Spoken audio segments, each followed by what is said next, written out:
Hello and welcome back to what is potentially the last House of R we will ever record. I'm Joanna Robinson. That is Mallory Rubin. It is our third annual Valentine's Day Quickie. We're here today to test the bounds of our HR department, to test the patience of our producer, Carlos, who is, poor man, in the room with us. Mere feet away. It's just an all-time pod to wind up in this studio for. As we read some things that Mallory and I both are unsure we feel up to reading on this very podcast here. You know what? We're going to see how it feels in real time. We've got a little foreplay, a little warm-up. We'll see how the mood strikes us in real time. This is a confluence of multiple series. It's not only our third V-Day Quickie, it's our fifth Best of the Century So Far podcast. We're combining series. It's a sweaty melding of bodies and forms. We'll be back after this.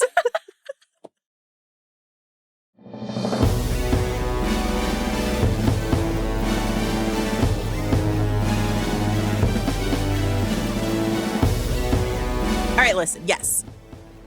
Did our Best of the Quarter Century series start last year with the idea of only doing it last year? Sure did. Are we continuing anyway? We are. When has the actual calendar ever stopped us before? That's a great question. Before we get to our rules of what we're doing here today, once again, perhaps the last House of R we will ever record. You know what? We're going to be fine. If we don't end our podcast right here, right now, today, on Sunday, we will be back. No, that's right. With an episode of Talk the Thrones with Chris Ryan, you, me, Dunk, Egg, and the whole gang will be there right after the episode airs on Sunday. It's episode 5. Wonderful. We'll do a deep dive on Tuesday. Deep. A long marathon recording that will, test everyone's endurance. Some people will be diving deep today as well. Then Buffy season 3 part 2, allegedly. It's happening. After that, next week. So that is what is happening. I have presents for you guys. Carlos already knows, so. Oh, Buffy presents? Yeah, now it's just sort of like just been sitting there. Time to bring them in. Dusty Buffy presents? Are you taking those in? Great. At any point? We will be doing that podcast. Mallory. Joanna, my darling. How can people make sure they don't miss the podcast if indeed it does exist beyond today? We're just talking about content, you know? Yeah. We're just talking about content. It's all canon. It is. And so it's all fair game and all in bounds today. Here's what I would recommend, as always, follow the pod. Follow House of R on Spotify or wherever you get your podcasts. You can watch full video episodes. I don't know why I'm doing the Sir Arlen dick size. You know why. Or do I know why? You know why. In a certain headspace already. Sir Arlen did not make the pod today. Sad to say, but did he make my list? That's right. I don't know your list, as we'll explain shortly. Follow the pod. You can also watch full video episodes of House of R on the Ringerverse YouTube channel, so that's wonderful. And you can follow the Ringerverse on the social media platform of your choosing. We're on Twitter. We're on Instagram. We're on TikTok. It's been a minute since I've been on Twitter, so I think are we on the way you just said we're on Twitter is how everyone feels when they log on to Twitter. We're on Indeed. Twitter? We're everywhere. And while you are at it, your phone is in your hand, you're at your computer, send us an email. The inbox is always open, hobbitsanddragons@gmail.com. We don't know when. Maybe it'll be in the year 2037 at this point, but we still intend at some point to conclude the Best of the Century So Far series when we decide it is the right moment to conclude it with a kind of grab bag episode, a best of the rest. The Bad Babies, you've already sent us so many wonderful nominations for categories. Keep them coming. Sure.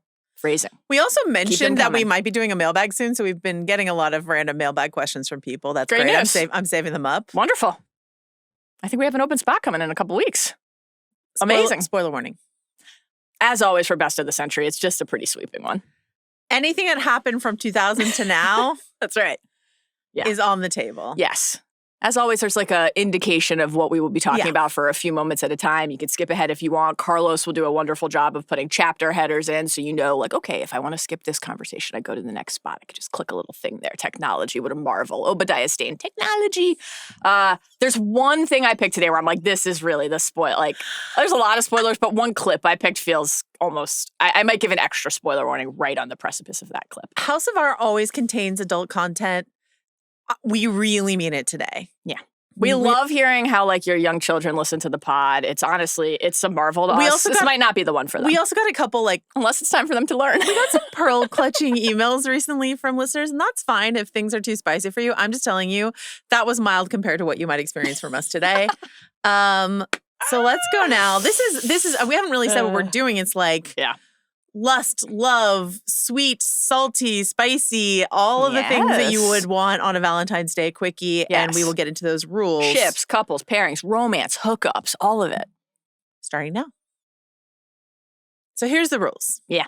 Originally, we were going to do our top 10 like ships of the quarter century. And then we realized we didn't know how to really define that. And so Mallory came up with a brilliant idea while watching the Super Bowl ? Yeah. That instead of counting down from 10 to 1 for one topic, we would have 10 prompts and categories today. So this is closer to like what we did with like our Nolan episodes. You know, we just came up with a bunch of little best X, best Y, best triple X, prompts. Best pornographic, whatever, etc. Our picks, as always, are surprises for each other. Do you think my list is actually going to be a surprise to you? No, you told me earlier that I will not be surprised by anything, and here's my gift to you. Yeah. I challenged myself to try to pick almost nothing from things that I've picked before. I did not do the same. Because when we've been making these lists, and that's fine. When we've been making these lists, I've been like, what's my Star Wars pick? What's my Marvel pick? I did what's not my do Thrones that this pick? time, you know? And so, because I think we were really anxious in other series of like really representing like the full scope of the last 25 years. This is going to just really encapsulate. I'm not promising that today. Today, I just went with whatever I thought was sweet, was spicy, was fun. And I wanted to highlight we've got some book sources today. Usually we've been doing TV and film, but we've got some book sources. The whiteboards are back. The whiteboards are back, baby. For Smutty Pictionary. They were a hit last year. And now we know how to aim them at a camera so that people can see what we're doing. I don't know if we know how to aim them at a camera. Carlos knew to tell us before that we did not know how to aim them at the camera previously. Last time, but this time. And he's confident that we will do better. We will do better. Okay, so in terms of the like topic selection and franchises and stuff, I think I mentioned this last Best of the Century pod that I was starting to feel this. This was the one where I was really like, if I had one do-over, one mulligan on this. A series I have loved and adored and had a genuine blast doing. It's been so fun to do this. If we had known for sure what the topics for all of them were going to be in advance. I'm going to save some things. Because like there's a things that I was like, I just can't keep it off the list, but I have already picked something from that very specific thing, not just property, but like episode of television.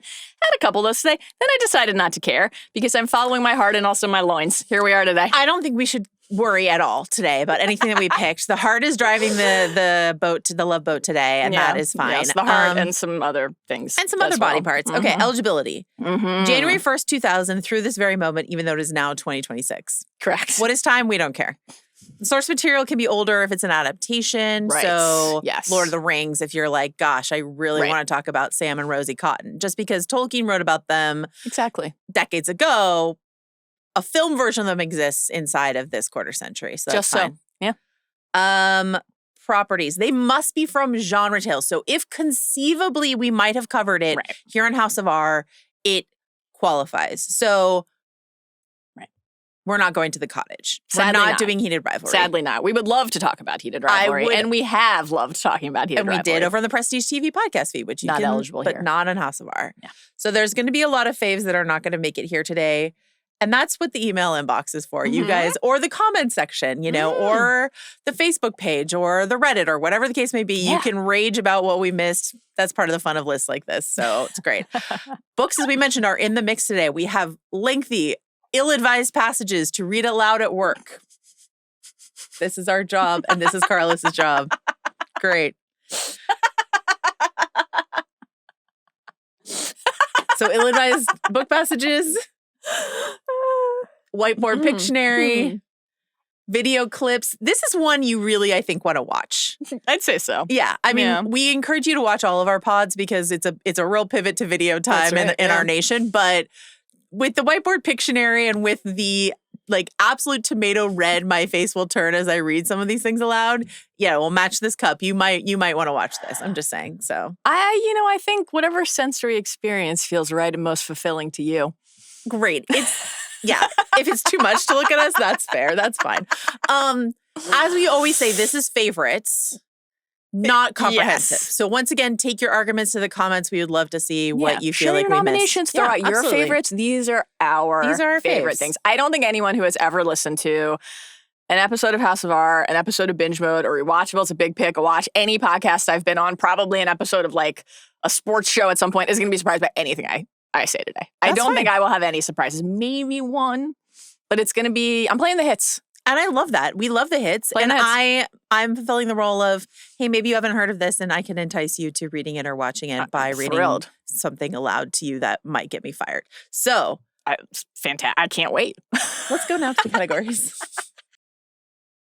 Okay, our first and foremost, this is the one where mine, I think is very predictable. But so is mine. Our first category is favorite couple that we actually got. I believe we both have clips for this one. You want to go first? Sure. Carlos, will you please play this absolutely safe for work, genuinely clip? Mine is also safe for work on this first one. I got you, babe.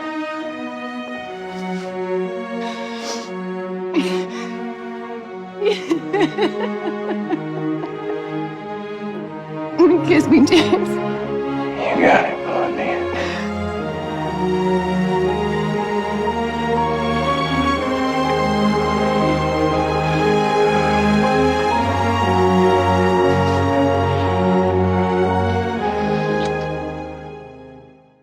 The best. I thought there I had two, Joe will pick this or this. They were obviously one of them. I have them coming in another category. Okay, fantastic stuff.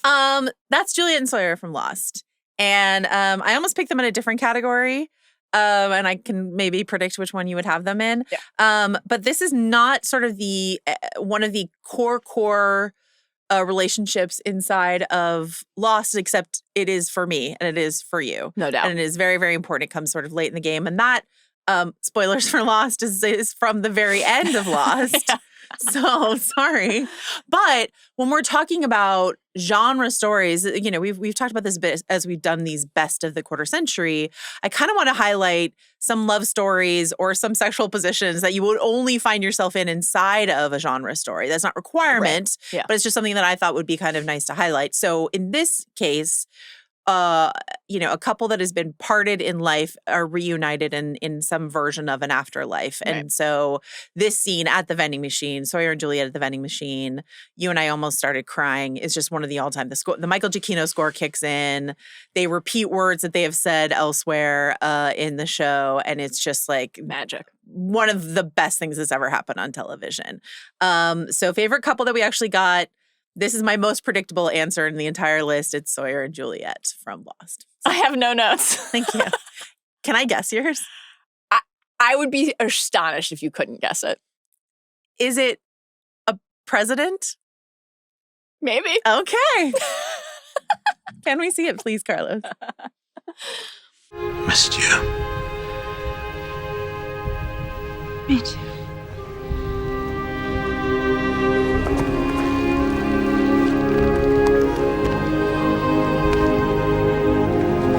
I love you.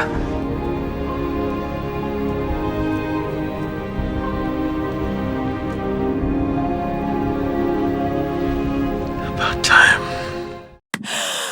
Those are my goats. You Those came are up my with some goats. of these categories and, you know, and you sent them to me and I was like, I'm pretty sure she wants to do Rosalind and Adama here in the first category. Easiest one. I mean, Yeah. no matter what form this pod had taken, I would have found a way to talk about them early and often. They are my favorite fictional couple of all time. Genre, yeah, but just in general. Yeah. This is, of course, again, we said spoilers, Admiral Adama and President Laura Roslin. That is from season 4, 2008 episode, The Hub. And we had the pleasure of talking about this recently with Rob over on Prestige. You guys were doing the Hooked series. We talked about a season 1 Battlestar episode. And it was like the least I needed a push ever in my life to just fall fully back into a thing that I loved. Yeah. You know, here's an excuse. We're covering, well, actually 2 episodes. I was going to say 2 episodes of television, and I'm just going to rewatch the whole series. And I already, like, I think before revisiting Battlestar would have had them as, you know, my favorite couple. Revisiting the series has just really cemented that further. I think that the slow build and simmering burn, the fact that we don't get that moment, the declaration, the way that Roslyn whispers, I love you. And she has been waiting to say it, and he has been waiting to hear it. And just the fact that he is there to find her, has waited for her.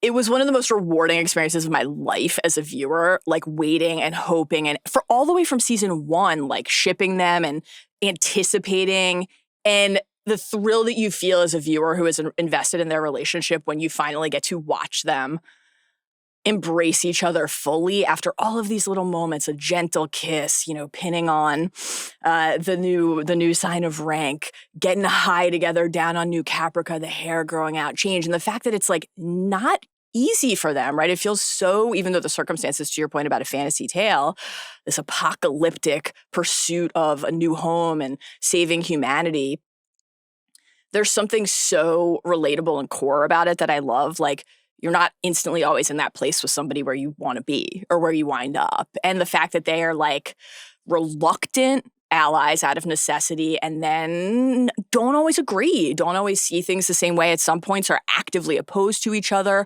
but then really authentically form this bond of appreciation and understanding and support and friendship, that foundation that they build their attraction and their romance and their love on. And, on the spoiler front, like the conclusion of the series and seeing Adama sitting there on the hillside and looking out and talking about laying out the cabin is just, I'm like not sure I've like ever cried more in my life than seeing that for the first time. So I think there's something about, one of in our Best of the Century speeches episode, I highlighted the Adama speech from the very beginning of the series, the miniseries, and that idea of like, when we fought the Silence, we did it to save ourselves from extinction, but we never answered the question, why? Why are we as a people worth saving? And like the thing that Rosalind and Adama find with each other is like the answer to that question, And so I just love it so much, and the idea that it's never too late. Like at any point in your life, you can find somebody who makes you feel that way, who lights that spark in you. I just think it's like so inspiring and so beautiful, and I love them.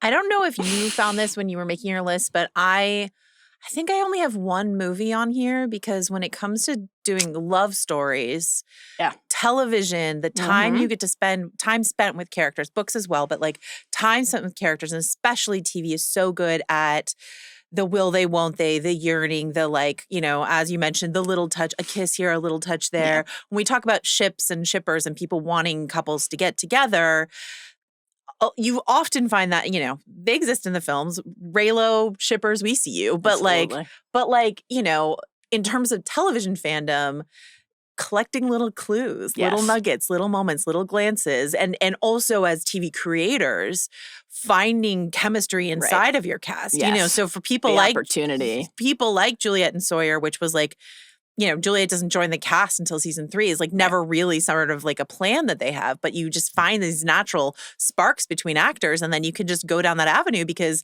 TV is a reactive medium. And so you can just like create your story based on what audiences are responding to, based on what you find organically inside of your performers. And that just like lends itself to love stories so well because you just get to watch them blossom and grow organically inside of a story, another story that you're telling. And so many times, some of the most impactful stories that people find themselves falling into, like the love story kind of swallows some of the other story because that is just such a powerful emotional connection that people can make with characters. And when we talk about loving characters on an arc, when we talk about redemption arcs, a lot of times those redemption arcs are inside of love stories. I want to be better and worthy of your love, of this love, So I thought that was just like a really interesting thing to talk about because when I was trying to drill down on like favorite love stories or favorite sexy moments or whatever, sex too, because in the context of a will they, won't they, there's all that tension buildup of like,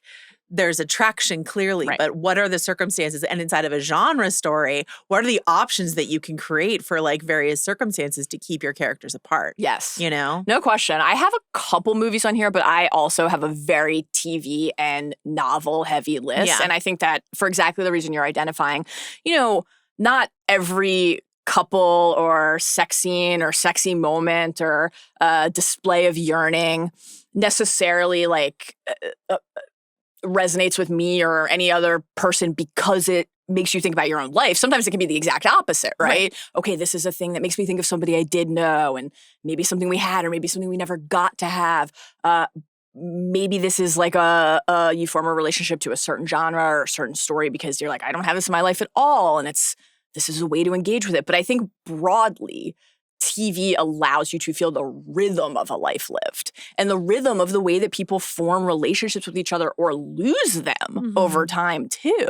And the pain that you feel when something eludes you that you've wanted for so long, or when you have it and then it's not what you thought it would be, or it is for a minute and then it ceases being that, which is maybe the most painful reality of all. Like, that's a product of time, you know? It's a product of time and the wanting and the need that builds. I once had the opportunity to ask Damon Lindelof, creator of Lost, about like why he was so interested in time, love stories and time and distance. And like, I don't think I got I've talked about this on the podcast before. I don't think I got like a really satisfactory answer from him, but like, I do think it's worth contemplating, that just sort of like, the time to miss something, the time to figure out what you actually want, all this sort of stuff. But like for Sawyer and Juliet, or I don't have the leftovers on my list today, unlike many of our other lists, just because I feel like I've done it. But you know, the time you get at the end of that show and what that means for the lovers at the center of the story. So speaking of things that elude you, as you mentioned, the next category is that's what the fanfic is for. Ships we never got that you still ride for. Mallory, do you have a clip for this one? I do. And I just want to say, and I'll explain why shortly, this is my one real like violation of the prompt today. Okay. I don't think I honored the sanctity of the prompt, and I want to admit that up front. Carlos, can we see my clip? Also a huge spoiler, this clip. But I've spoiled this on other podcasts before.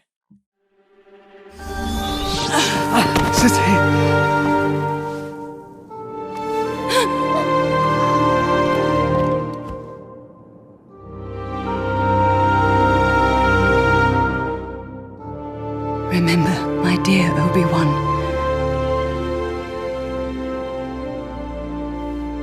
I've loved you always. I always will. Mallory's wearing her Obi-Wan shirt. My animated Obi-Wan shirt. That is not quite her size. It's a little loosey-goosey, but like... This was a gift from a bad baby and a binge head. Thank you, Cassie. It's my first time wearing it, and I'm thrilled. It looks amazing. Listen, is this what the spirit of the exercise was meant for? Do you want to explain what that was in case people aren't watching? It's animated. Yes. So that is animated Obi-Wan. Yeah. One of the great loves of my life. And the Duchess Satine from the wonderful animated series Star Wars, The Clone Wars. That episode is from season 5. The Lawless, as I said, apologies for the spoilers. That is from 2013. So, am I cheating with this one? Yes. Because they did have a dalliance. They did have a romance. They have history, and the history that they have is part of what we get to discover starting in season 2, Voyage of Temptation, when Satine enters the story and we get to see who she was to Obi-Wan and who he was to her. That episode, when she is in a very precarious position, not in the way that some other people will be in other passages that come up today.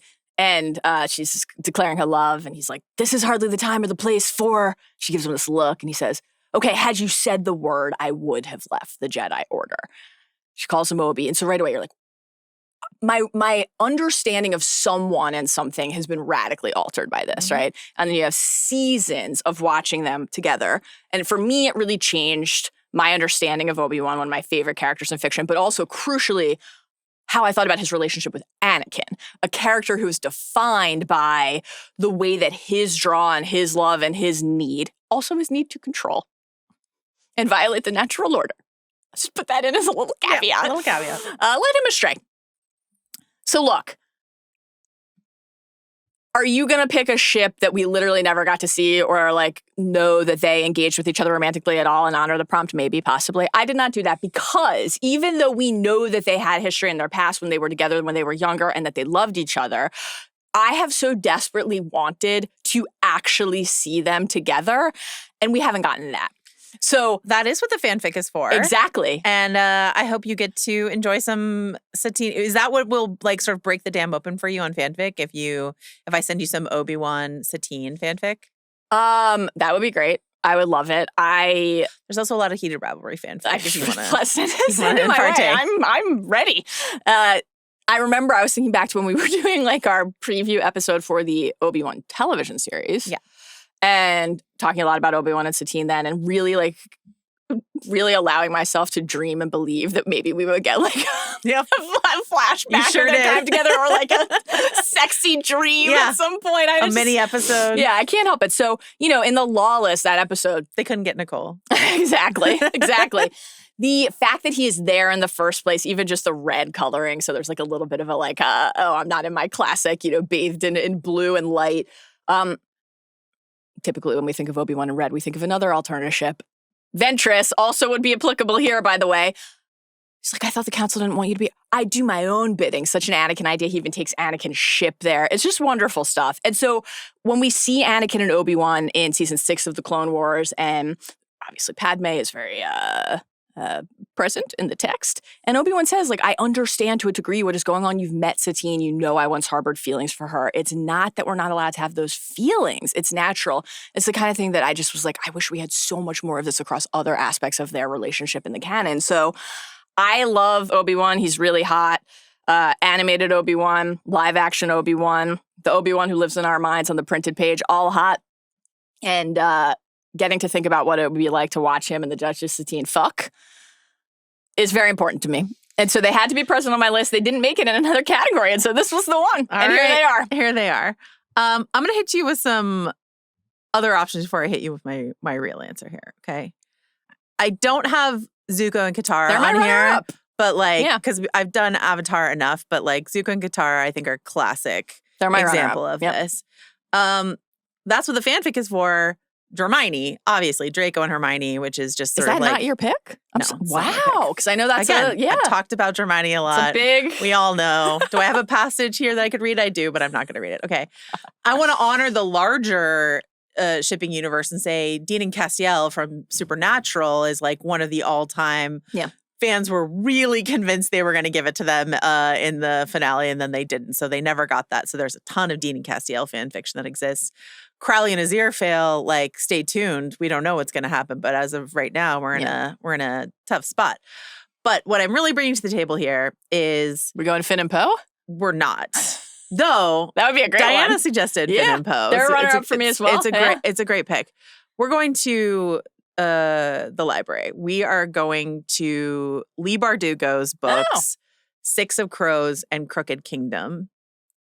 And the couple here is Kaz Brekker and Inej Gaffa. And for anyone who has not read 6 of Crows and Crooked Kingdom or watched the sometimes good, sometimes bad Shadow and Bone Netflix adaptation, which took some of 6 of Crows and Crooked Kingdom and put it inside of this story, Kaz Brekker and Inej Gaffa, like Kaz is this like crime kingpin of a sort, very young, but like a crime boss with a little crew, and Inej is like sort of his wraith, he calls her, assassin. She's just like bristling with knives always, and she's like cat burglar-esque, and she's incredible. He had a very traumatic thing happen to him as a child, where basically he wound up in a watery situation, in like, I don't know, a lake, whatever, water with a bunch of dead bodies, including his beloved brother. So he has this trauma of like this childhood thing that happened to him where he was surrounded by dead bodies. So he dresses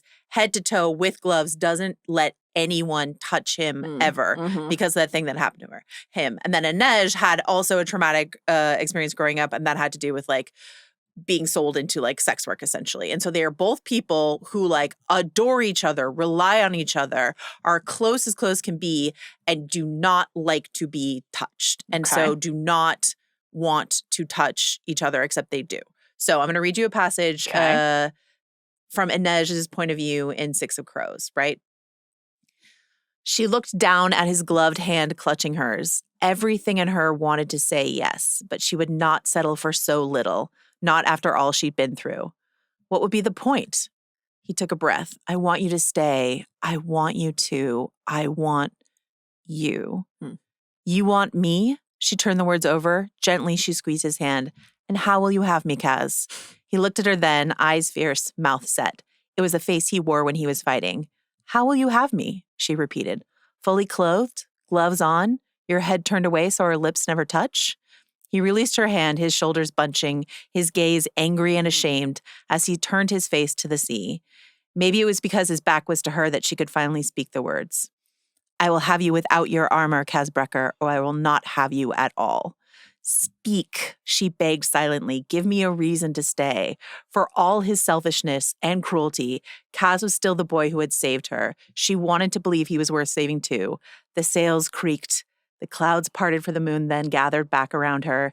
Inej left Kaz with the wind howling and dawn still a long while away. So that's, I will have you without your armor is like an iconic Six of Crows line. Crooked Kingdom. This is from Kaz's point of view. But she would never know what it was like for him to see Nina pull her close, watch Jesper loop his arm through hers, what it was to stand in doorways and against walls and know he could never draw her nearer. But I'm here now, he thought wildly. He had carried her, fought beside her, spent whole nights next to her, both of them on their bellies, peering through a long glass, watching some warehouse or merchant's mansion. This was nothing like that. He was sick and frightened, his body slick with sweat, but he was here. He watched that pulse, the evidence of her heart, matching his own beat for anxious beat. He saw the damp curve of her neck, the gleam of her brown skin. He wanted to. He wanted. Before he even knew what he intended, he lowered his head. She drew a sharp breath.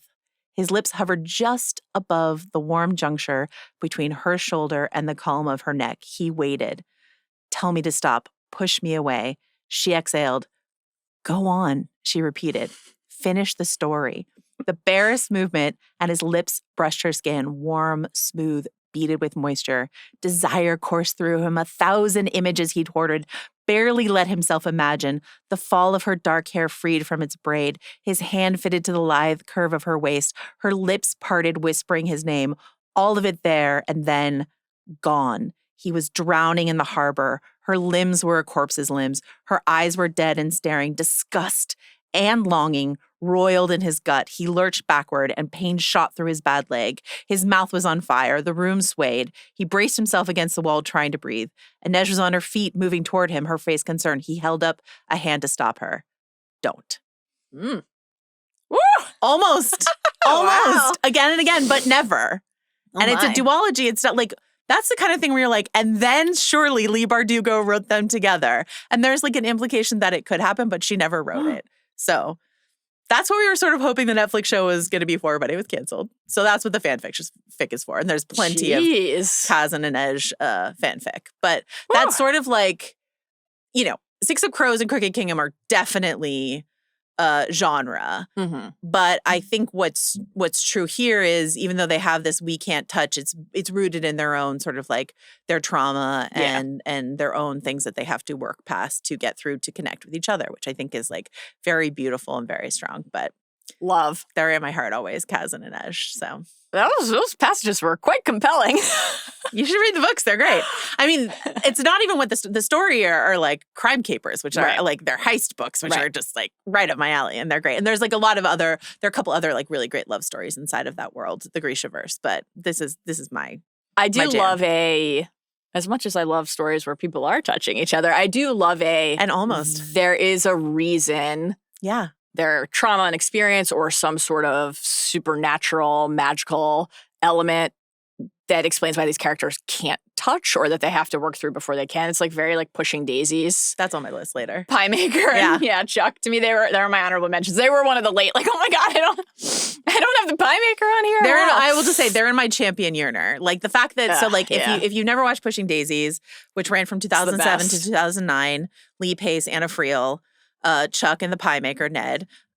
Basically, he has this magical power where one touch to a dead body, he can bring it back. But if he touches that body again, they are dead forever. Yes. Good, dead and gone. Yes. And Chuck, the love of his life, he brings her back to life, and then he can't touch her. Yeah. So they smooch through saran wrap and they do their best. They do their best. But that sort of supernatural I can't touch you is like so compelling. So it's really great. Yeah. And I told you I recently read the Jasad Air books, which I feel like you or a Bad Baby recommended to us on the last V-Day episode, maybe when we were talking about other romantasy. I don't even know. One of my pals picked it for our book club, but there's an element of that in the story as well, where two of the characters who are at the center of the tale, Aaron and Sylvia,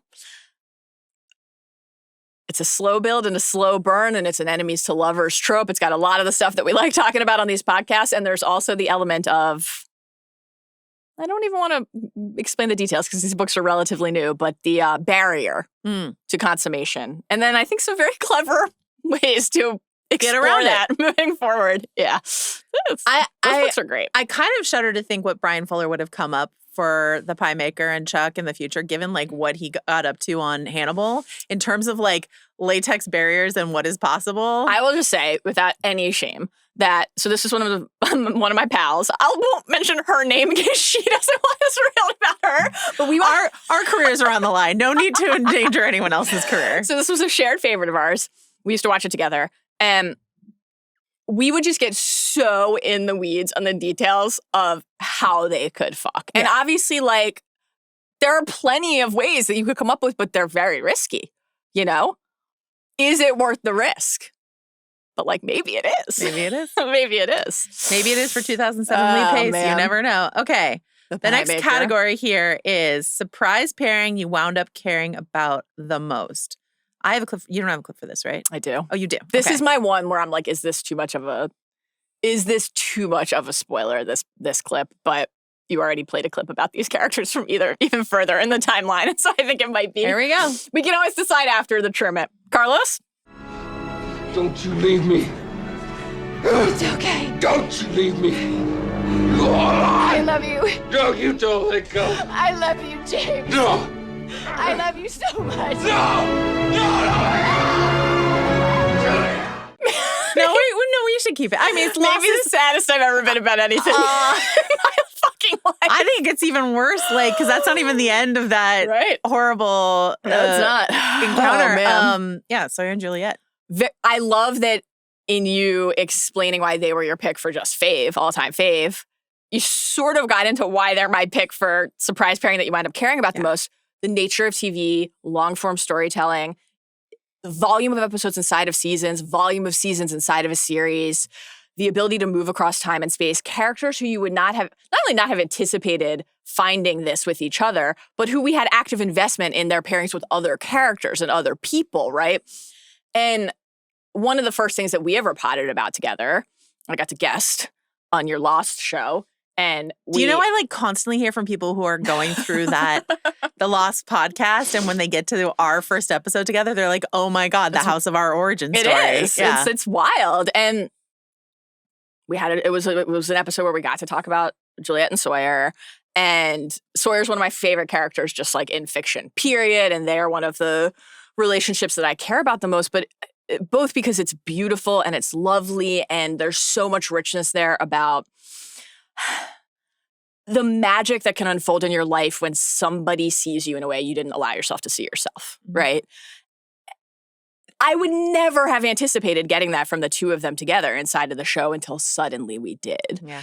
And then you rewatch and you look back and there are moments before that when they're together and they're around each other and they're two people sitting on a beach and you're like starting to feel something before you in the first time around did. And it's just like a wonderful gift. And the second time you watch it through, you're just sort of like looking for a little, like, where are the little dust motes of an idea that they turned into this wonderful story? And the beauty, the heart, the raw emotion, but also just the little perfect choices. James, right?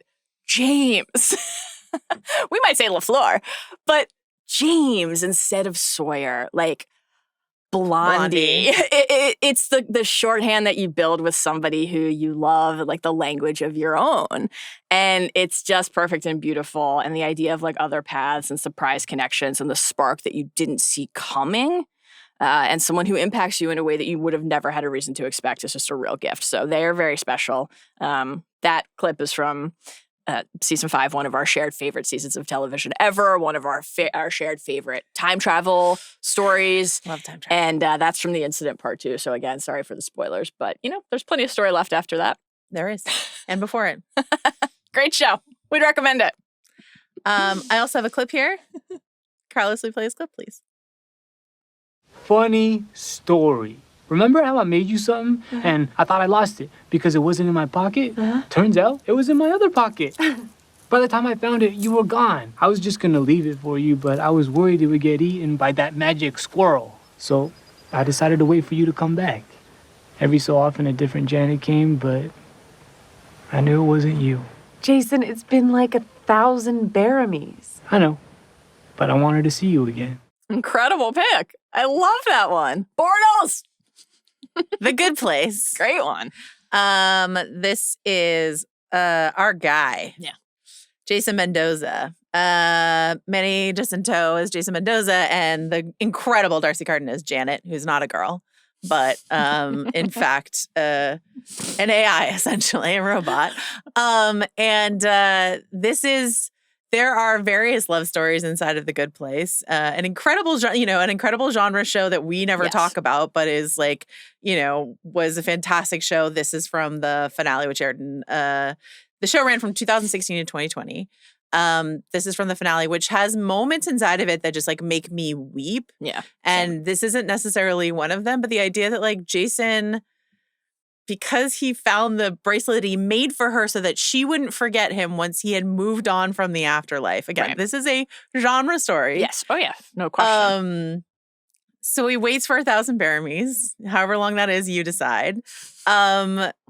Just to wait for her to come back so that he can give it to her is just like an extremely beautiful thing. And this is just like an incredible discovery inside of this show of these two characters. I love Jason and Janet. They're like very, very important to me. So I wanted to include this here. We never talk about The Good Place, and it's just such a good genre show. It is. I love it. I should do a rewatch. Yeah, I feel like the things that make me most inclined to mention The Good Place typically when we're talking about other stories in their wake, like the idea of something mattering more to you because the time is finite, obviously really central to that text and the story that explores that wonderfully. And then I love that Michael Eleanor, like, what do we owe to each other conversation. And at the Eleanor bar. and Chidi talking about sort of like waves on the beach and stuff like that. It's like, so good. yeah, it's so good. real. It's such a funny show. Like rewatching Jason and Janet clips for this was a true delight. Oh my God. The show is so endlessly smart and funny and often quite profound.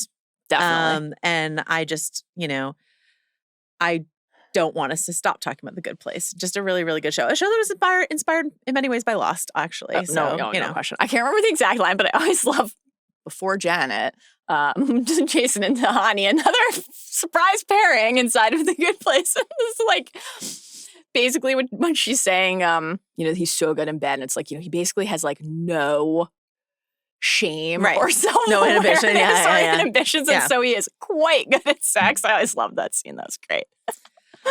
Wonderful stuff. Number 1, Champion Yearner. Yeah, you have a clip for this. I do. Wally.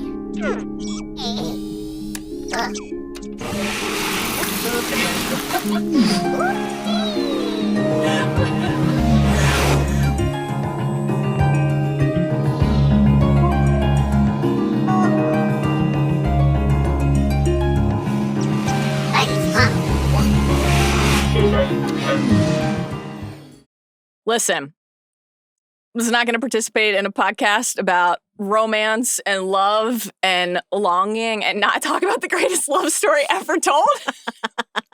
Wally from 2008, my favorite Pixar movie. This is one of, I think I have 2 movies. Like I said, this is one of them. Sweet Wally, darling Wally, alone. I mean, there's a cockroach, but like alone, trash heaps, sitting, watching Hello Dolly hold in his own hand. Tough. Desperate to feel something with someone, and then Eve arrives. The way that they say Wally and Eva, that's something Adam and I say to each other a lot. He does a great Eva impression. It's very sweet. Yeah. Oh my God. I think that Wally, even though it's only a short Pixar movie, is a great pick for Champion Yearner because the expressive eyes in Wally's design convey yearning and longing and need so potently, so powerfully that I was bowled over watching it, and I never get tired of revisiting it. To go from holding his own hand to like when he takes Eva into his home and is showing all of the possessions, and she's interested in watching the movie, and he's like looking at her hand, trying to muster the courage to reach for it, and then starts to and then pulls back and like pretending he's scratching at the floor. It's the best. We should all be so lucky to find someone who will latch onto the hull of a ship and follow us into space. And I would do that for you. Find yourself a love like that. I would do that for you too. It's just a beautiful, and I love the space dance is obviously an iconic visual sequence. And the clip that I wanted to play, Carlos wouldn't let me pick, so that was the one we ended up using. For music rights reasons? For musical reasons. I just think the love story between Wally and Eva is so beautiful and so sweet, and also like the idea that the love that you find with another robot or person or anyone that makes you feel that way, not a girl, could be powerful enough to restore and save humanity. Pretty cool. I love it. Pretty cool. So that's Wally. I have a runner-up for this one. You mentioned them elsewhere, but what do you have? You're not going to pick my pick, so go ahead. This is where I was going to shout out our guy Crawley and Aziraphale. And that just, I think still to this day, just unbelievably like chilling, soul crushing. We could have been us. We could have been us is one of the best encapsulations of trying to reach out and finally give yourself something that the other person is not ready for. Like we could have been us is just, oh my God, a group of the two of us. Oh, season 2 finale. Very good. Beautiful stuff. What do you have here? Champion Yearner. I have a yearn that lasted, let's say, 7 seasons. It is Fox Mulder and Dana Scully from The X-Files. Nice. Love this. I don't have a clip here, yeah, but I will say, fantastic. On the timing front, yeah, they do technically share their first kiss November 28th, 1999. Right. That episode's called Millennium. Yes. In advance of Y2K, they barely brush lips. But the interesting thing... It's okay. You didn't pick it for first kiss. It's fine. The interesting thing about Fox Mulder and Dana Scully is that even though they are like one of the all-time TV couples, yes, they kiss like twice ever. You can't watch like a supercut of all the passionate Dana and Fox kisses because that's not what... They were not smooching. Right. You get, and this is where Fox Mulder really shines, a lot of brushing the hair behind the ear. That is a classic in all things. April 9th, 2000. Like a real, she falls asleep on the couch next to him, like mid-sentence. He pulls the blanket up. He tucks the hair behind the ear. It's very important. And then in the final scene of the finale, which aired May 2002, The Truth, they are in bed together talking about sort of like their future. So this did happen. Yes. But in terms of a TV will they, won't they, nobody has had as much patience and restraint as Chris Carter and The X-Files. Because, they put David Duchovny and Gillian Anderson, 2 of the hottest people to ever be on TV, like, in bed together on the cover of Rolling Stone. Like, their sexual chemistry was off the charts. 7 seasons. Amazing. Of just sort of like, you're my 1 in 5 billion, just sort of all these little moments, as you were talking about, these little accumulations of like touches and showing up for each other and like, all of that. And so I just feel like you have to, if you're, and there were plenty of people who never wanted Mulder and Scully to get together. They called themselves the No Romos. This is just like real. Not about Tony Romo, but yeah. Correct. I do know who that is. Real origin of online fandom culture shipping is Mulder and Scully. And so to not feed the fandom, I mean, there is like an alternate universe kiss that is definitely trying to like feed the fandom a little bit, but like to not feed the fandom, to make them wait until season 7, episode 5 for the first like real canonical kiss is like real primo maximum yearning shit. So from X-Files. I love it. That's an all-time, maybe the all-time, will they or won't they? What would be second? When did you watch the X-Files? Was it aired? What was your experience with X-Files? later, Mm-hmm. catching up, chipping away in subsequent years. But they were much like, it's actually a little bit similar to what I've said about Buffy, where there was just something inescapable about their presence in pop culture, even when I was younger. Yeah. And thought it would be too scary for me, that I was like, well, I understand that this is a thing that matters a lot to people and is very powerful and important. Yeah. Castle and Beckett, not eligible for today's podcast on the Not on my genre list. front, but they'd be on my list on the Okay. will they or won't they. I support I was you. so excited when that finally paid off. So excited. I waited so long.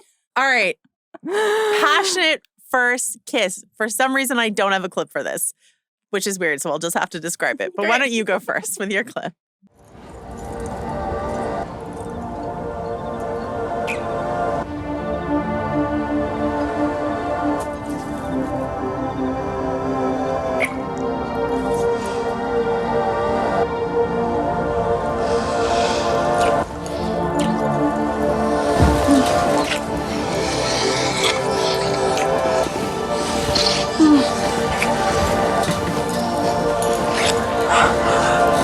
You have to show me. Did I justify that clip going for that long and to that point because of the you have to show me? Yes, I did. So this is my second best of the century so far pick, not only of a Black Mirror thing, but specifically of a San Junipero Set thing. your watch by it. It's time to talk about San Junipero. This was one where I was like, maybe if I had known, I wouldn't have picked this for the musical episode, but I definitely would have. Nothing would have stopped me from picking the Heaven is a Place on Earth Needle Drop. Nothing. Season 3, episode 4, San Junipero, my favorite Black Mirror episode, one of my favorite episodes of television ever. That's Yorkie and Kelly. Not just a first kiss for them.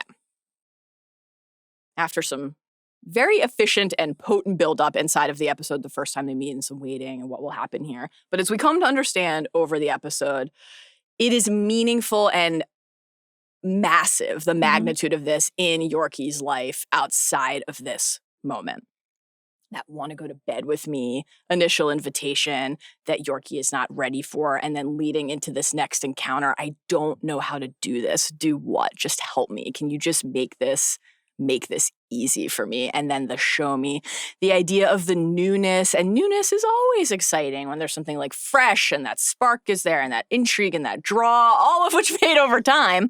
But for Yorkie and what San Junipero is able to do in like an hour, the thing that Yorkie could not have outside of San Junipero in her prior life. I was about to say real life, but this is the real life, right? Because this is a life where she gets to be who she is and find somebody to share that with. And so there's the beauty and the magic and the sexiness of discovery, right? And like the journey of identity, and somebody who not only like loves and embraces and worships all aspects of who you are, but helps you do that too. It's like a really hot episode because they're two of the most beautiful people who have ever graced the earth. But it is just like one of the most, I think, profound and poignant portraits of a shared embrace and examining the idea of like what is worth having forever, truly. So it had to be here, even though I had already had this exact episode of television. I just couldn't keep it off. Actually also considered picking a Bill and Frank here from Long, Long Time from Last of Us, another first kiss that I adore and just is so meaningful. They also appeared On the music list. So I was going to have a repeat here either way, I think. What's your pick? All right. In 2003, all through that Super Bowl, you got ads for the episode of television that they were going to be showing after the Super Bowl, which was aired on ABC, an episode of Alias. Mm-hmm. And infamously, not a show I've seen.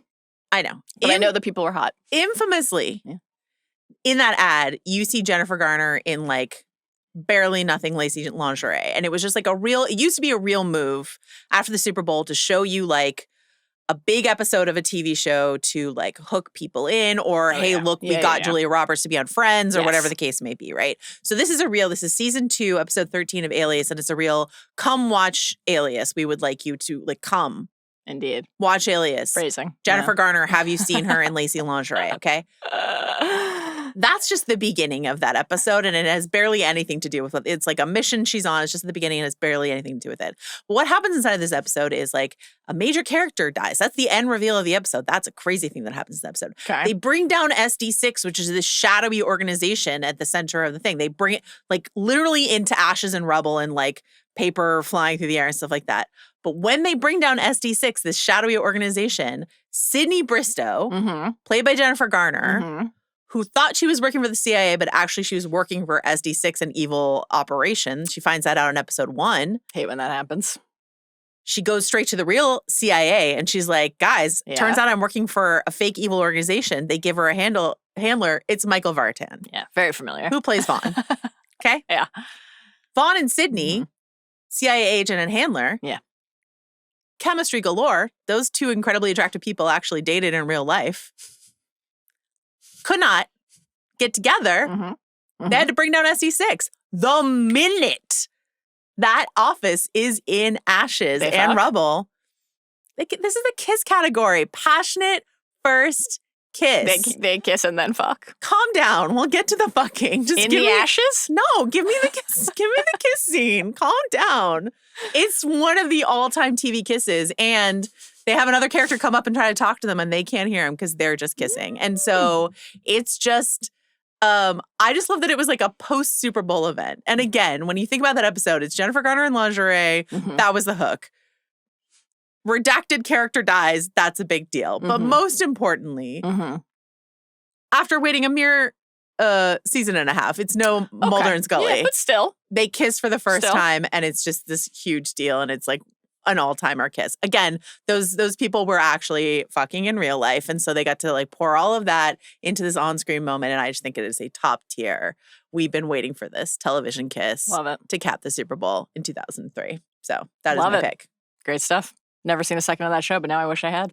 Mallory's impatient to get to the fucking, and so we will go directly to hottest sex scene just for you.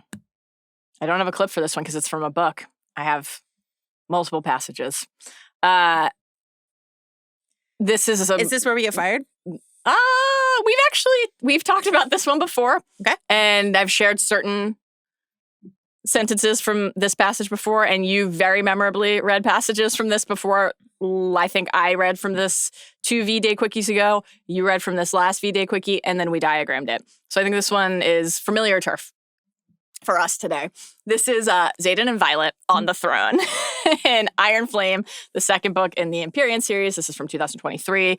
And I am thrilled to report, we like to take people behind the scenes sometimes. What's the prep process? Sometimes people ask. Opened Iron Flame on my Kindle app, and it was already on there. this page. Just right here. Chapter 48.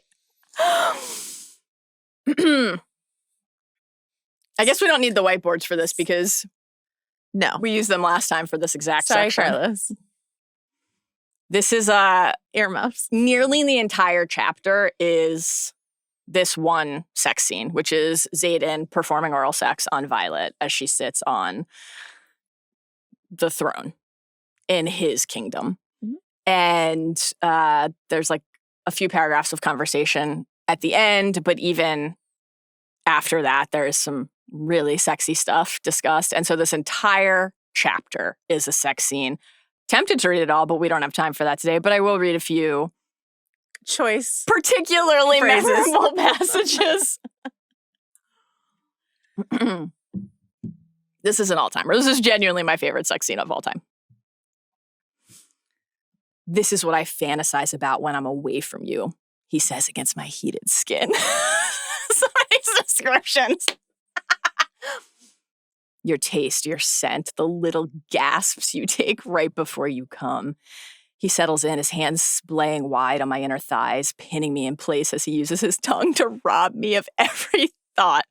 He swirls around that sensitive bud. You can always count on getting sensitive bud. You really can. Somewhere in one of these stories, always.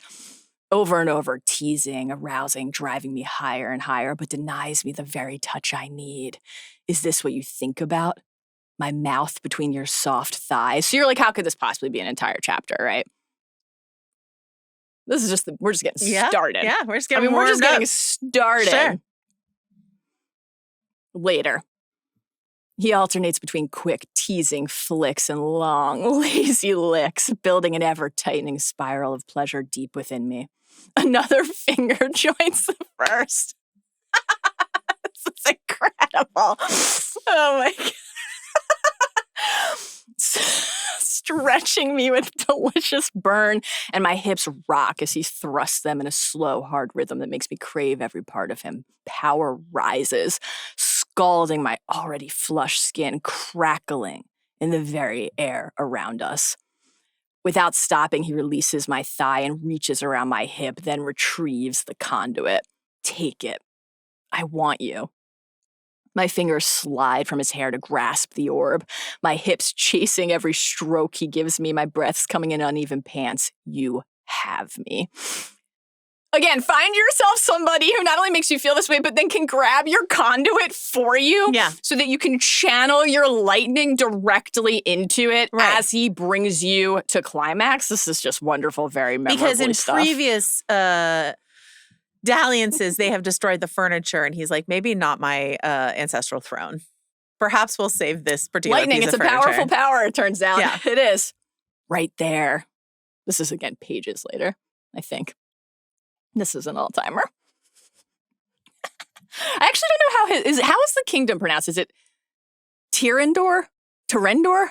I think it's Tirendor. That's what the audiobook says. Okay. Right there, those gasps. That's what I hear when I wake, already hard for you. This is how people talk in real life, In right? Tirendor. This is how dragon riders at Best Gaiath talk. With the neck's caress, pleasure and power crest through me, over me, in simultaneous waves that crash again and again. Now, if you're watching this podcast and you're like, I thought you just described in the prior passage that you said was pages prior, a really intense orgasm that Violet got to enjoy, so powerful that Xaden had to hand her. They're endless. Guess what? They're endless. We're just getting started. Endless waves is, I believe, a description that I didn't include here, but it is featured in this passage, in this chapter. Are you really excited to watch this on Amazon.com? I can't wait. I can't wait. I follow the casting rumors pretty closely. There's no thunder, no strike. Only the hum of energy in my hand that flares with the strokes of Xaden's mouth and fingers. He's committed. But there's no release either. No gentle letdown. Only the waves, oh, here it is, of infinite ecstasy that come without breaking. Infinite ecstasy, I apologize, not endless. Infinite! He lifts his head, keeping me in a suspended state of indescribable bliss as his eyes lock with mine. I can't take it, I manage to say, as the waves come and come with no end in sight. Yes, you can. Look at where you are. He grasps my hip and surges upward, propelling me deeper into the chair until my back hits the blackened wood, and still he keeps stroking, holding me prisoner with my own pleasure. Brushing his lips over mine, he smiles. Look at how beautiful you are, Violet, coming for me on Tirendor's throne. It's incredible. This is the passage you read last year that we drew. This was we had to whiteboard it because we didn't understand. We didn't understand. And we'll get to that. Will we have a better understanding of it this time? I don't know. No. He grasps one of my thighs and drapes it over the arm of the throne. Got it. Easy. Okay. Then braces his knee at the edge of the cushion. Okay. He's tall. Yeah. And lifts my other leg over his shoulder. Yeah.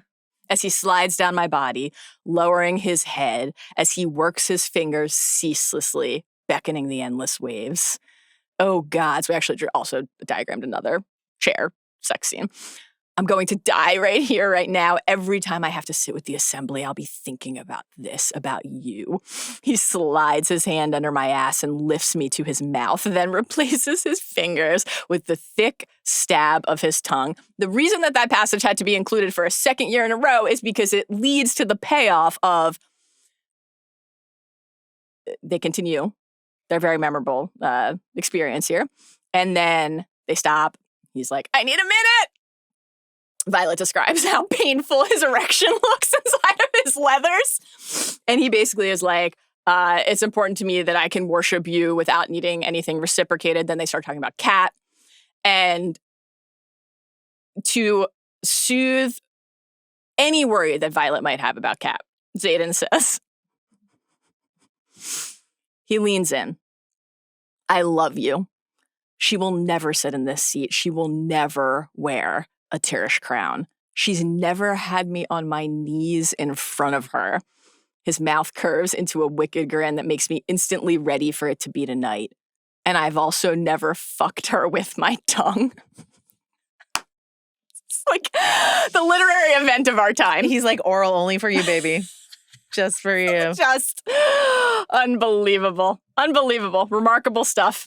Thank you, Rebecca Yaros. And our apologies to Carlos and anyone at home. I do have passages to read, so I'm not here to yuck your yum. I think that was great. Yeah. I'm going to keep it simple here in this category. Tell me. I'm going to say season 6, episode 9 of Buffy. It's called Smashed. Something to look forward to. I can't talk about it. Sounds like it's right there in the title, though. Could be. Let's see. I think I know what this is. Based on something I know awaits in the future from a prior podcast we did from the Enemies to Lovers episode. Okay. But you don't have to confirm or deny. Why would I? My runner-up here is Quentin and Alice fucking as foxes in The Magicians. Yeah, you love that. a great one. All right, the sex scene that made you a Romantasy fan, or the Romantasy sex scene you're most excited to see adapted. What do you have? I will go Yeah. first since I have a passage here, Exciting. and just to sort of share the load, as it were. This is from a recent book. This is The Bride, which came out February 2024. Oh, two of my friends are obsessed with Allie this. Hazelwood. Yeah. Allie Hazelwood, I've read all of her books, I think, at this point, which is no mean feat because Allie Hazelwood puts out like minimum 4 books a year, basically. I don't understand her output. She is an insane person. Am I remembering correctly that this was like sold out, like couldn't be found, The Bride? The Bride? Maybe. Yeah. Because I deal in audiobooks mainly, Yeah, then okay. like I don't know that I experienced that. Did this come out last year? February 2024, yeah. Yeah. I was with my friends on a weekend getaway, and they're obsessed with her work, and they were looking for this, and we went to multiple bookstores, and it was sold out everywhere. There was a sequel, In Mate, Charleston. that came out.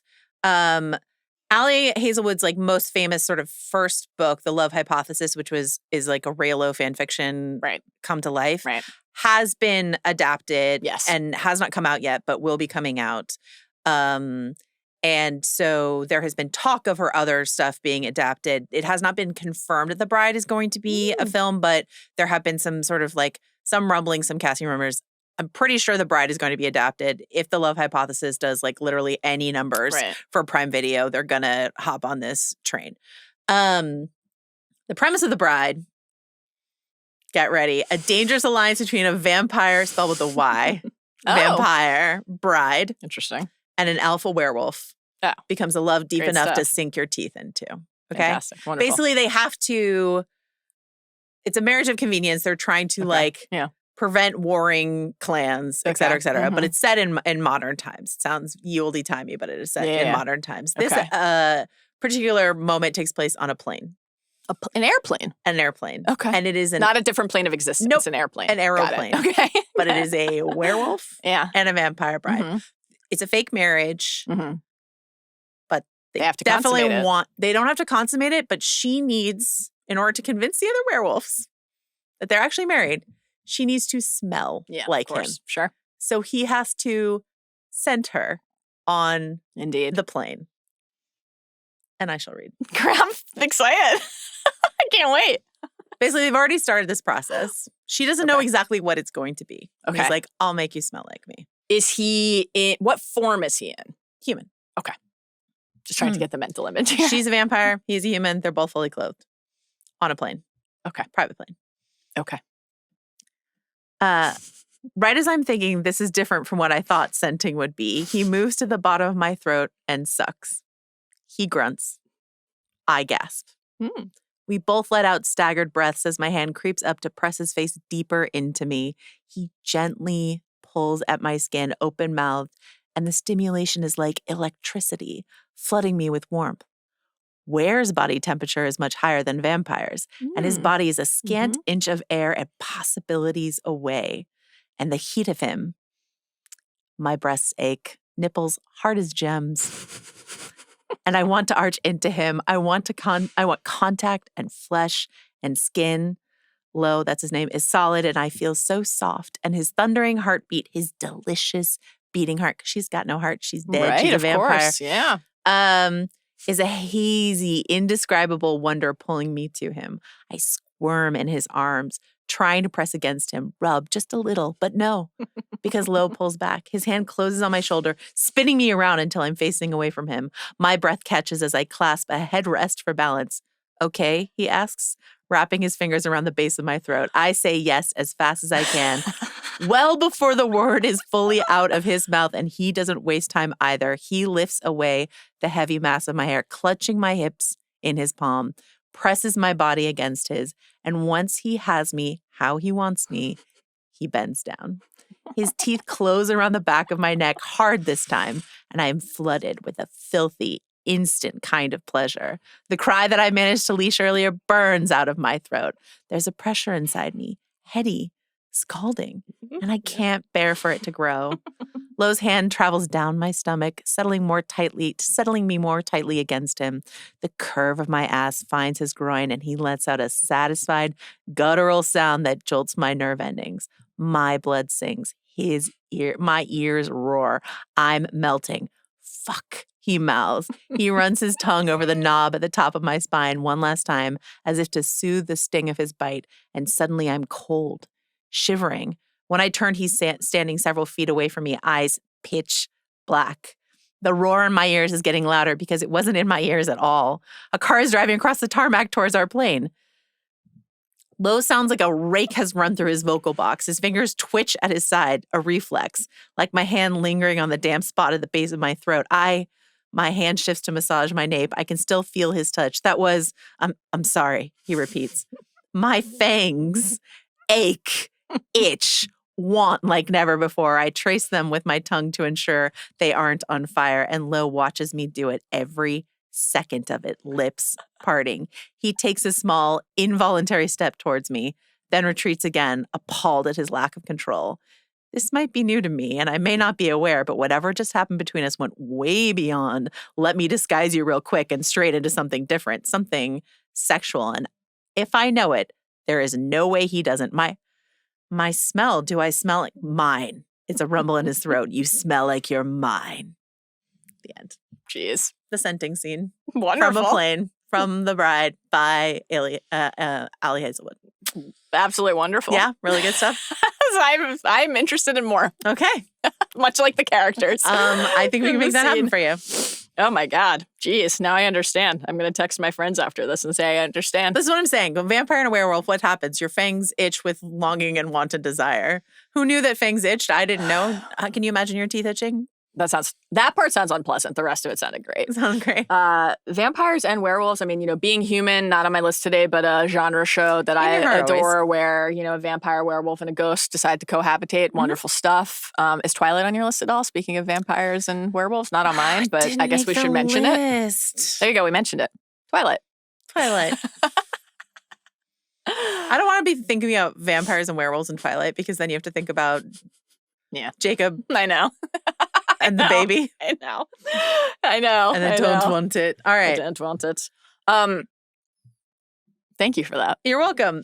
So fittingly, you just introduced me to that. Yeah. And this next one, I get to this one, I get to kind of answer both parts of the prompt because the sex scene that made you a Romantasy fan, obviously that is actually fourth wing for me because Xaden and Violet imprinted on me because they were really the first for me. But you read a Rhys and Feyre passage to me before I had started A Court of Thorns and Roses. And certainly before I had gotten to A Court of Mist and Fury. And so I think These are the Sarah J. Maas books. Yes, the Sarah J. Maas books. And so I think this honors the first part of the prompt because you read to me the stroking of the wing. Gentle stroking of the wing portion of this passage. And I have decided to now provide the bookend. Wow, 2 years later. I love it. Read the rest of this passage, which is one of the more memorable sex scenes in my, still fledgling and new Romantasy experience so far. I cannot wait to see this eventually when this is finally adapted, brought to screen.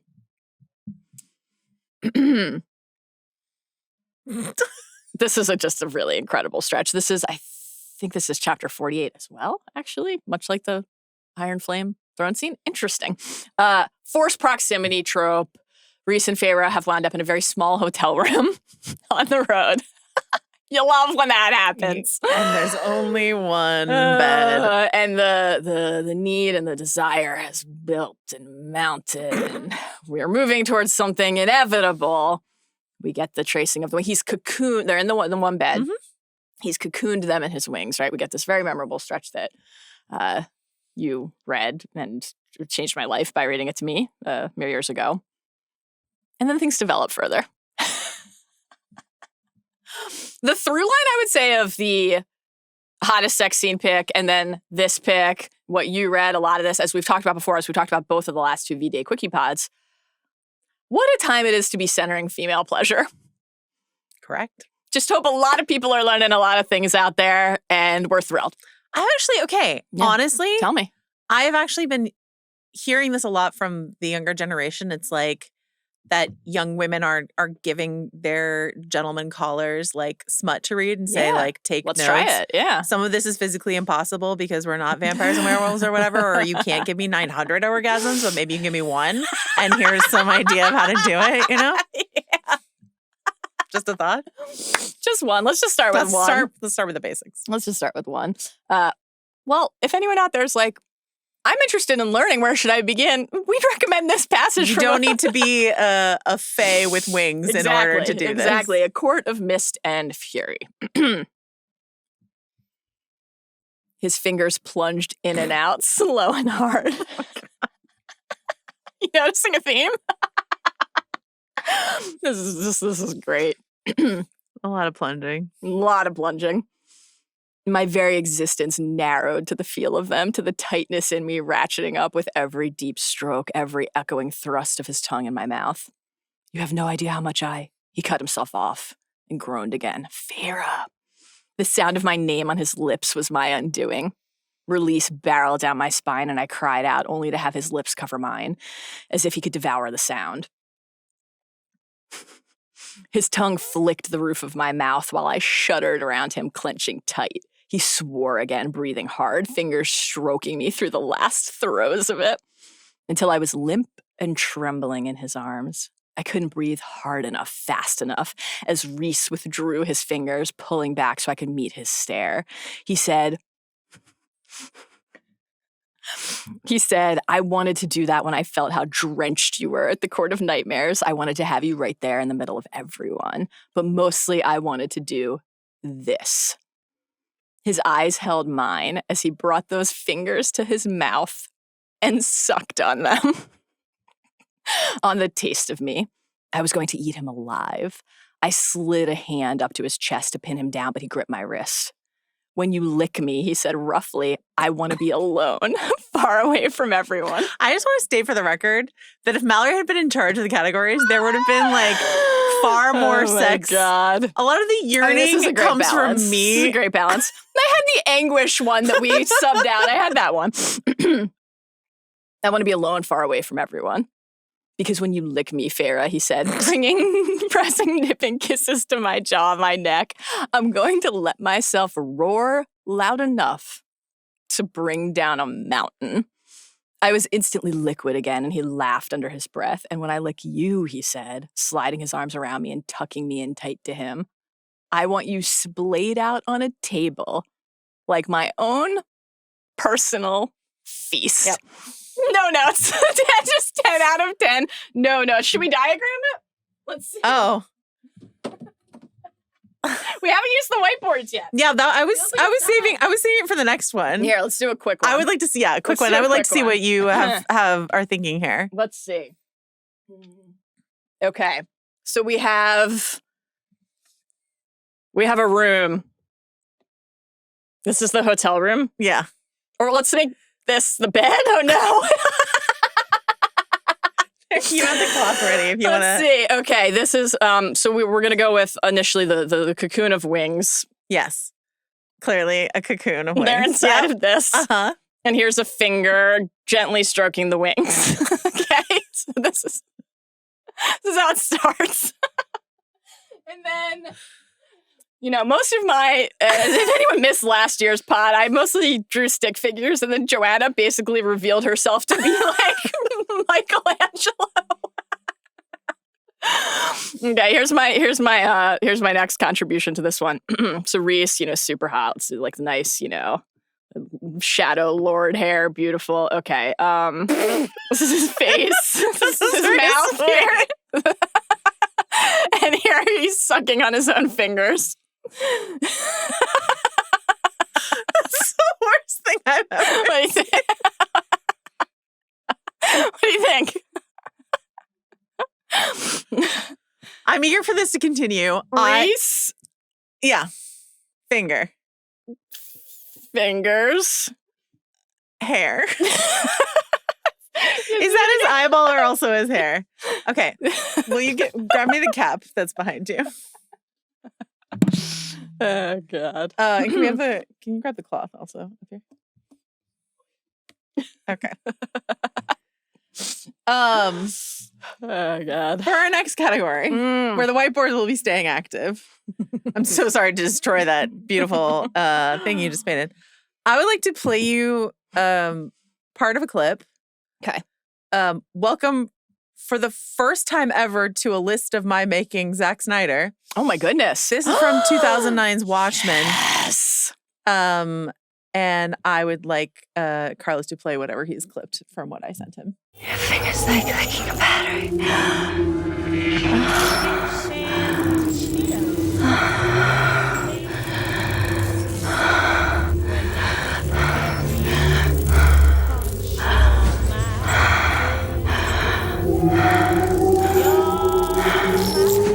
Great. A lot of heavy panting for people who are. Do you want to describe for people at home who are not watching what they just listened to? I would recommend turning it on so that you can see the wonderfully specific blue Manhattan light. It's just like a real. So this is Billy Crudup as Dr. Manhattan. Yeah. And Malin Ackerman as Laurie Jupiter, aka Silk Spectre, Yep. number 2. That's right. In bed together. This is like their breakup scene, actually, because he's like in multiple forms. Like he has double, tripled himself to engage in sexual congress with her. So, at first she's like, your finger's like licking a battery, right? His finger's in her mouth and she's just like, wow, the electricity. Right. And then she suddenly realizes that there are more than 2 hands on her. Yeah. And she gets a little freaked out because she's like, this is not what he's like, hey, I thought you liked it when we did this. She's like, this is what I signed up for. I wanted like actual sex with you. And then she finds out, even worse, looks across the apartment to see that another version of him is elsewhere working. And he's like, I'm very busy. And she's like, oh my God. Yeah. Anyway, before they were so rudely interrupted by her actual desires for connection, would you care to demonstrate for me what you envision Dr. Manhattan had in mind for this moment with Laurie? Oh boy, let's see. Okay, so we're gonna put Laurie's on the bed. Yeah, boy. Let's see. This might be even for my stick figures. This might be all right. So we've got the bed. I think you should worry less about these framing things that you feel like you need. Okay, there's Laurie. Silk Spectre herself. Yep. And the other circle is the juncture of her thighs. Well, no. Wait, no. Yeah. Hold on. Yeah. Oh, Yeah. Oh God, we've lost the scale here. Okay. Yeah, All right. Okay, so we've got. We should have requested had we known a blue because we've got Electricity everywhere. Electricity everywhere. What was Dr. Manhattan planning to do with the many sets of hands that he had available?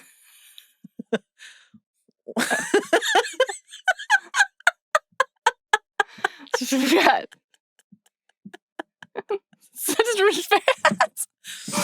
Not a lot of specificity in the shapes here. Well, This so I was- got this was supposed to be his cock. Yeah, Clearly. yeah. You know, I mean, quite the- small compared to what we saw in I the was gonna television say, series. in the television Watchmen. series, we were Yeah, being so much talking about memorable.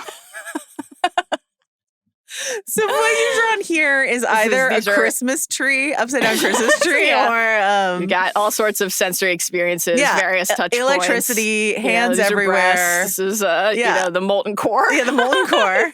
Right here. Some touching here. Hopefully here as well. Yeah. Okay. So, Yeah. Here. Maybe some stroking. This is What do very. you think? Does that capture it? Wait, This let's is get some more Monica lightning. on Friends charting the erogenous zones. Yeah, exactly. Exactly. You're like 7. Yeah. I think I got 7. it. I think you crushed it. Absolutely nailed it. Beautiful stuff from you, as per usual. I'm glad that the Snyder Watchmen is here because when we lost the musical category, I thought there goes our one chance to honor Hallelujah. Hallelujah. I thought about it. Same. I thought about it. Same.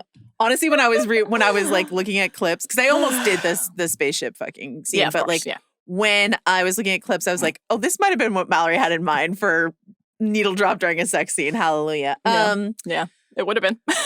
Would you have something that you would like me to chart? So I have a clip for mine, and then we can do some drawing together. I think this is going to be a hot take. I'm just going to throw it out there. I think this is a controversial and hot take that I am coming after this moment here. Well, I'm not. Coming before and after? All right, that's fine. Maybe some of the other ones, but I've got some notes on what I think is considered a classic. So let's talk about it. Do I get to say thank you this time?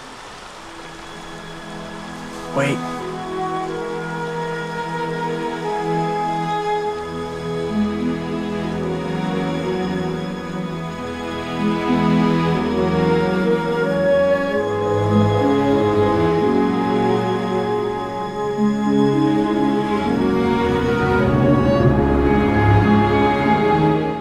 Okay.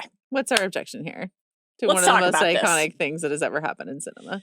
This is a safe space today on this podcast. What was that?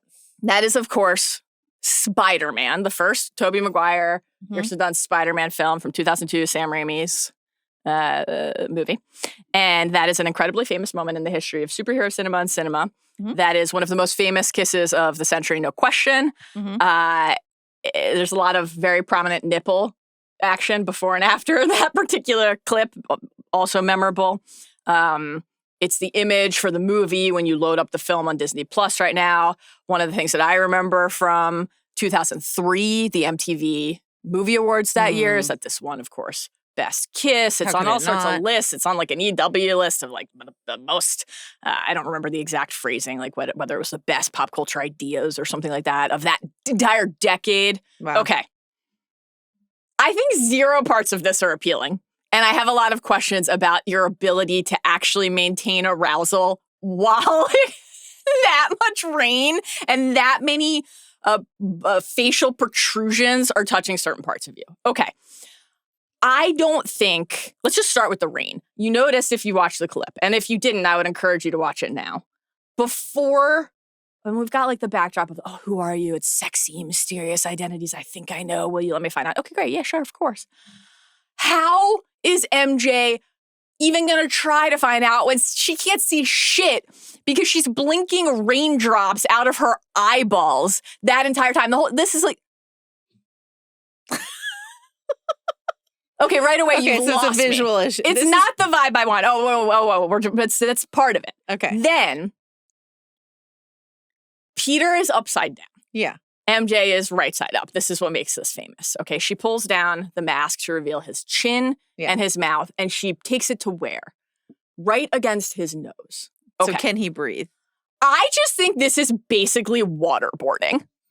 He's got a cloth over his nostrils, upside down, and the rain is pouring into his nose.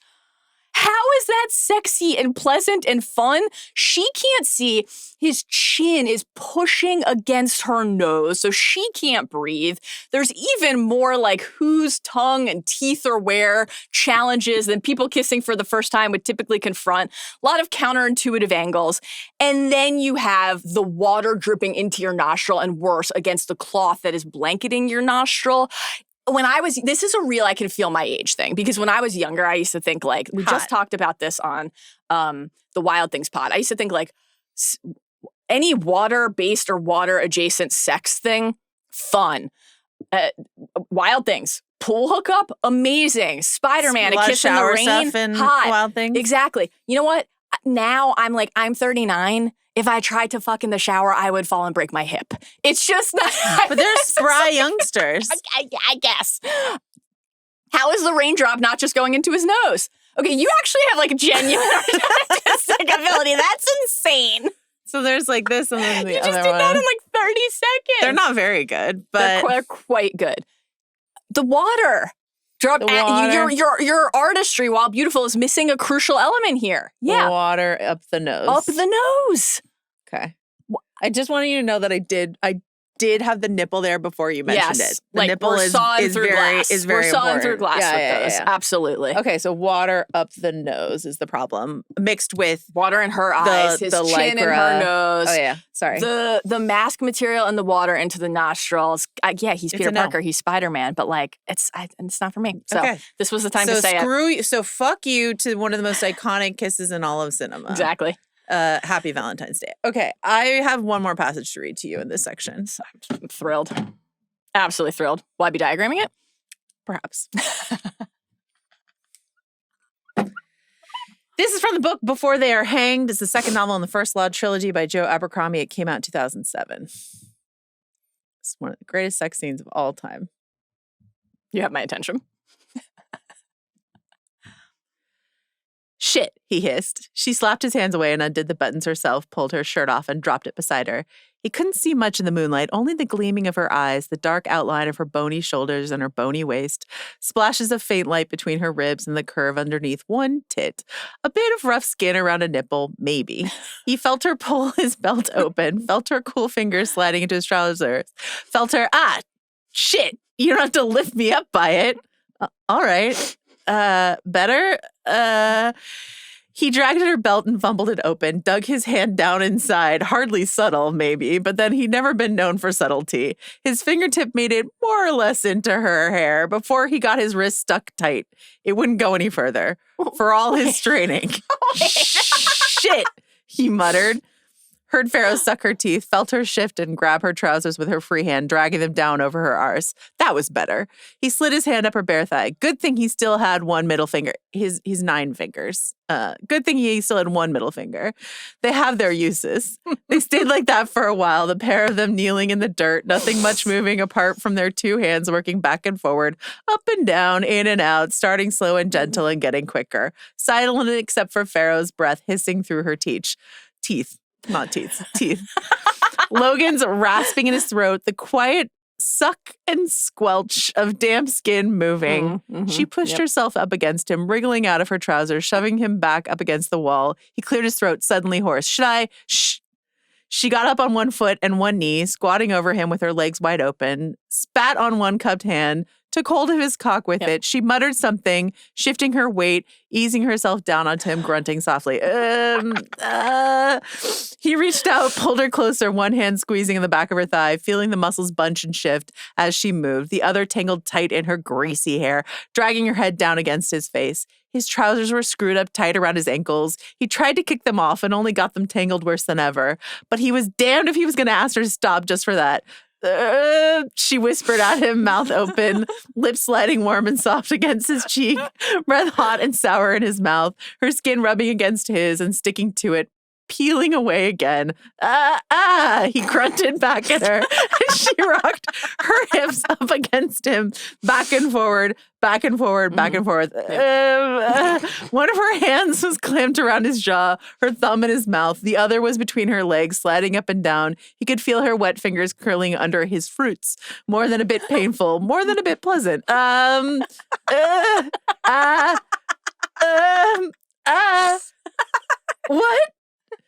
Oh my God. Oh, you're joking. Well, I was just getting started. I did say it had been a long time. Oh boy. Must have been Tough. years. She slid off his wilting cock, wiped herself with one hand and smeared it angrily on the wall, dropping down on her side with her back to him, grabbed his coat and dragged it over her. So that was an embarrassment and no mistake. Logan cursed silently to himself. All that time waiting, This is the best line. And he hadn't been able to keep the milk in the bucket. He scratched his face sadly, picked at his scabby chin. Say one thing for Logan Nine Fingers. Say he's a lover. He looked sideways at Pharaoh, her faint outline in the darkness, spiky hair, long neck stretched out, sharp shoulder, long arm pressed down against her side. Even with the coat over her, he could see the rise of her hip. He could guess her shape underneath. He looked at her skin, knowing what it felt like, smooth and sleek and cool. He could hear her breathing, soft, slow, warm breathing. Hold on. There was something stirring down below again. Sore, but definitely stiffening. The one advantage of having a long time without, the bucket fills up again quick. Oh my God. Logan licked his lips. It would be a shame to let the chance pass just for the lack of nerve. He slid down beside her, shuffled up close, and cleared his throat. What? Her voice was sharp, but not quite sharp enough to warn him off. Joe Abercrombie, not centering women's pleasure in My this goodness. particular instance. Would you like to? I have a few thoughts and a few questions. Okay. So, can you please reread the portion about his hand getting caught in the hair? I think it's part of her body. Is that her head or No. Yes, That is down okay. below, but I believe his hand gets stuck like in her waistband. Essentially, do you know what I mean? Okay. So let's see. So. Here's what I'd like to draw. His fingers hardly subtle. Maybe then he's never known for subtlety. His fingertips made it more or less into hair before he's got his wrist stuck tight. It wouldn't go any further for all his training. Shit. He muttered. So we're gonna do two different drawings here. Okay. And this is about how each of the participants in this memorable sequence have used their hands. Okay, great. So let's see. He's got a hand. This is his hand. Yeah.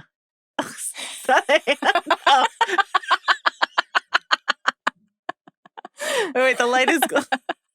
Okay. He's got a paw. Yeah. Are we back on the werewolf chapter? Yeah, maybe. I don't know. Okay, and this is like a waistband here. Yeah.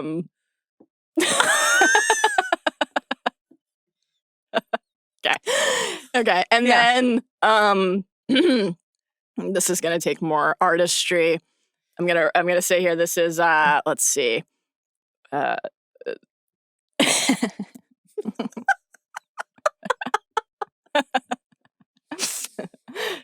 I'm gonna do so this is okay,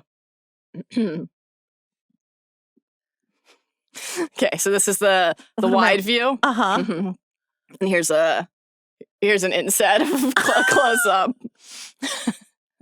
This is a wall, okay? So I'm going to take the hand. Uh-huh.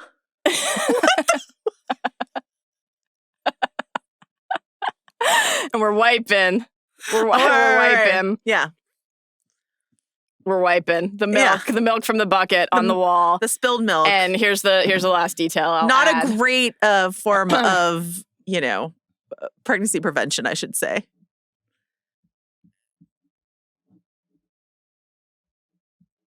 This is for the industry heads.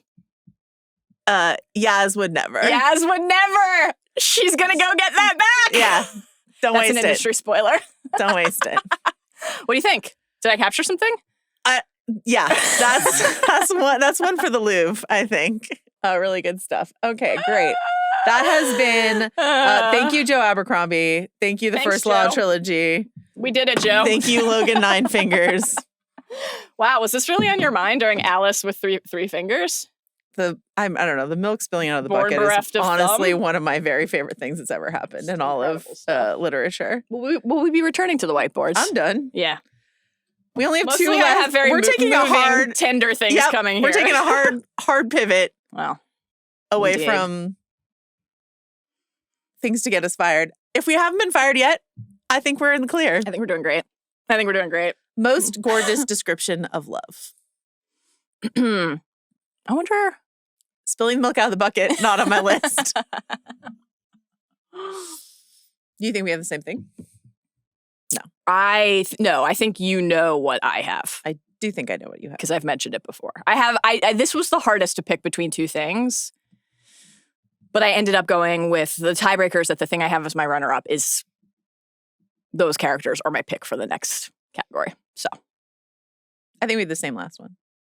Oh, interesting. I thought you might have what I have as my runner-up. We'll see. Great. Most gorgeous description of love. Blue and red from This Is How You Lose. The Time What I would War. have guessed. Nothing has topped this other than a runner-up from Will and Lyra, who will be my pick for the final category. Correct. Chapter 17.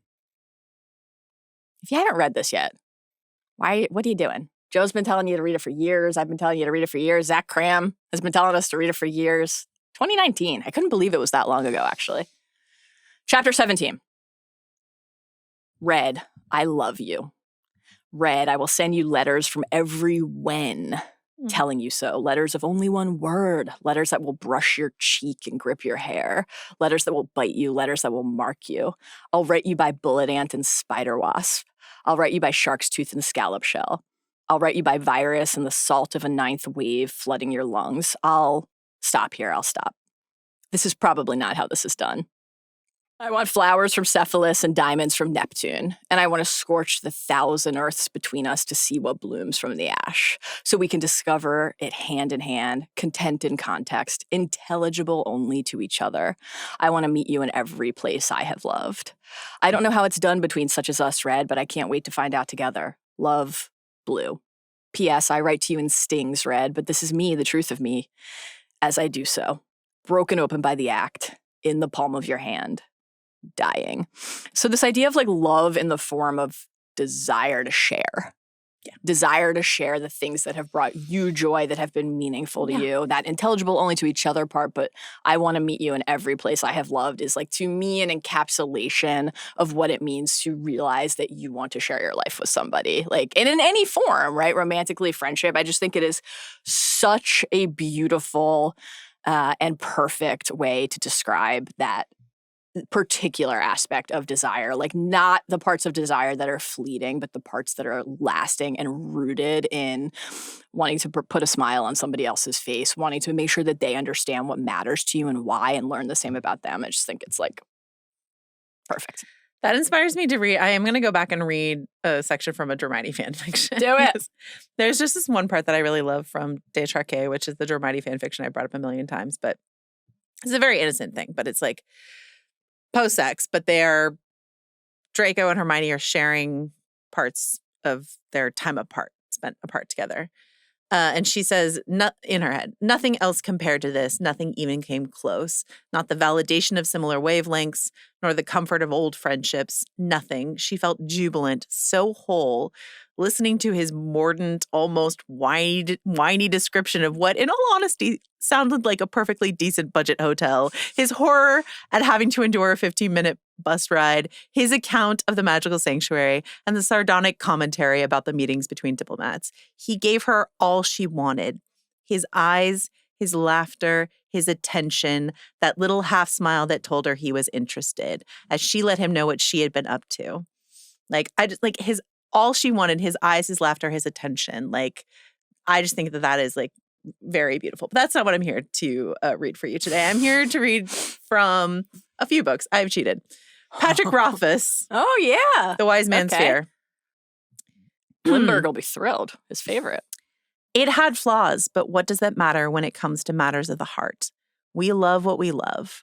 Reason does not enter into it. In many ways, unwise love is the truest love. Anyone can love a thing because. That's as easy as putting a penny in your pocket. But to love something despite, to know the flaws and love them too, that is rare and pure and perfect. Madeline Miller, Song of Achilles, a classic. I believe I've read this to you before. I could recognize him by touch alone. By smell, I would know him blind by the way his breaths come, and his feet struck the earth. I would know him in death at the end of the world. Last but not least, I'm going to play the greatest hits of Alex Harrow, an author we love, from the 10,000 Doors of January. Mm-hmm. It's a profoundly strange feeling to stumble across someone whose desires are shaped so closely to your own, like reaching toward your reflection in a mirror and finding warm flesh under your fingertips. If you should ever be lucky enough to find that magical, fearful symmetry, I hope you're brave enough to grab at it with both hands and not let go. She's the best. And then we're just going to rapid fire Everlasting, which came out last year and is just like an absolute all-timer, timey-wimey love story. Incredible shit. I follow her on Instagram, of course, Yeah. and so maybe this is part of why the impact on my algo was so quick, but maybe it's also just because we had talked about it a lot on the pod and our phones listened to us, but I right away fan art.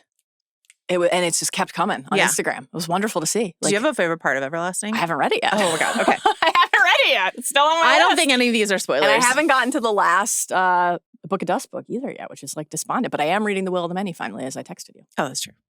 All right. Here's one quote. Was that not how you loved someone? By hammering your body into whatever shape they liked best and handing yourself to them like a hilt. Very good shit. Wonderful. Most of Is all, it as Brienne as we thought it was going to be? Yeah. More I so. can't wait. Oh, fantastic. most of all, they learned one another. More so, the best. Most of all, they learned one another, as few people ever have or will.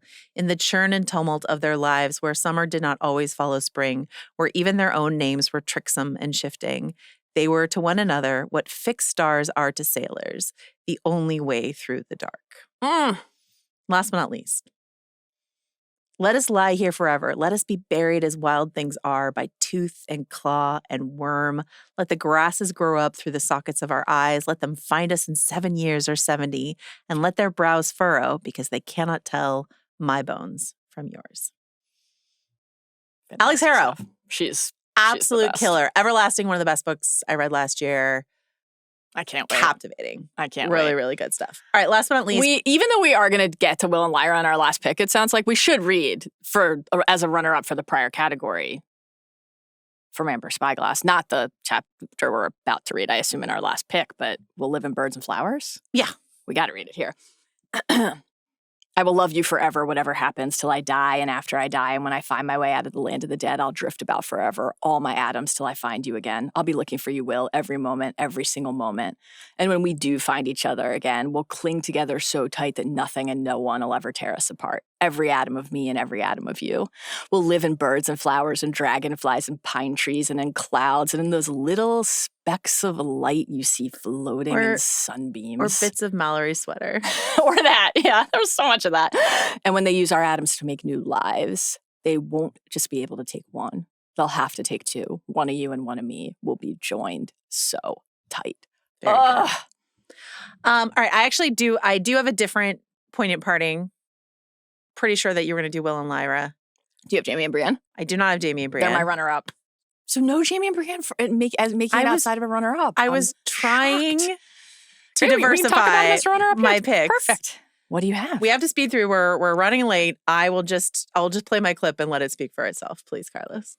We have said goodbye before, so it stands to reason. We'll say hello again. Great one. WandaVision. That's a great What a great one. show. Wanda Yeah, Maximoff. I'm glad they're here. Vision. That's a great one. Jamie and Brienne are runner-up. I did not have WandaVision. I'm glad they're here. That's fantastic. I have Will and Lyra and their bench in the Botanic Garden from Amber Spyglass, the third book of his Dark Materials. This is the one you saw me absolutely panicking about this morning because it came out in 2000 and I was like, shit, was this 99? Yeah. Is this not going to be eligible? Chapter 38. It's this way, said Lyra, tugging at Will's hand. I probably won't be able to read this without crying, actually. I don't think I will be capable of that. Let me see.